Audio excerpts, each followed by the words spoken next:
అమ్మాయిలకి పెళ్లి చేయాలనుకున్నాం. అమ్మాయిలకి పెళ్లి చేయాలనుకుంటే ఆ అమ్మాయి రాశి ఏమిటో ముందు తెలుసుకోవాలట. ఒకానొక పాపది మేషరాశి అనుకుందాం. ఏమిటా రాశి? మేషరాశి. ఈ అమ్మాయికి సంబంధం చూడాలి.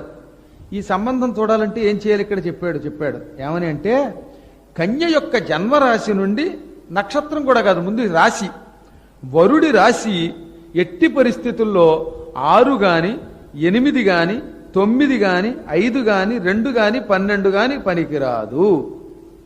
ఏమేం పనికిరావు చెప్పాడు అంటే, షడష్టకే వివాహో నచద్విర్ద్వాదశే స్త్రియా నత్రికోణే హ్యత ప్రీతి శేషే చ సమసప్తకే అని ఈ శ్లోకంలో చెప్పాడు.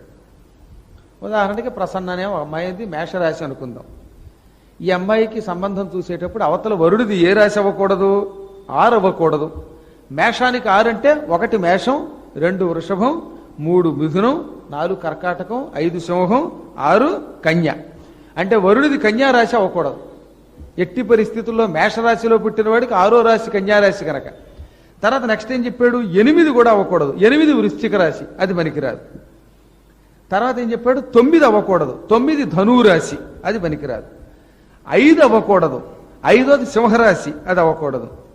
2 అవ్వకూడదు. 2వది వృషభ రాశి. అలాగే 12 అవ్వకూడదు, అంటే మీనరాశి. అంటే మేషరాశిలో పుట్టిన వాళ్ళకి వృషభ రాశి పనికిరాదు, 2 పనికిరాదు. తర్వాత 5 పనికిరాదు, 6 పనికిరాదు, 8 పనికిరాదు, 9 పనికిరాదు, 12 పనికిరాదు. ఇంకా మిగతావి ఏం పనికొస్తాయి అంటే 10, 4, 11, 3, 7 పనికొస్తాయట.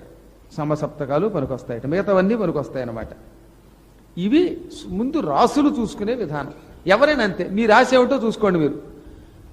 ఉదాహరణకి ఎవరైనా సింహరాశి వాళ్ళు ఉన్నారు. ఆ సింహరాశిలో పుట్టిన అమ్మాయి గారు తనకి సింహరాశి నుంచి 2వది పనికిరాదు, సింహరాశి తర్వాత కన్యారాశి పనికిరాదు అనమాట. నెక్స్ట్ ఏం పనికిరాదు? 5 పనికిరాదు. 5వ రాశి ఏమవుతుంది? సింహరాశి నుంచి కన్య 2, తుల 3, వృశ్చికం 4, ధనురాశి 5, 5వది ధనురాశి పనికిరాదు. ఇలాగ చూసుకోవాలి. సరే, ఇవన్నీ మేము చూసుకోలేమండి బాబు అంటే నా దగ్గరకు వస్తే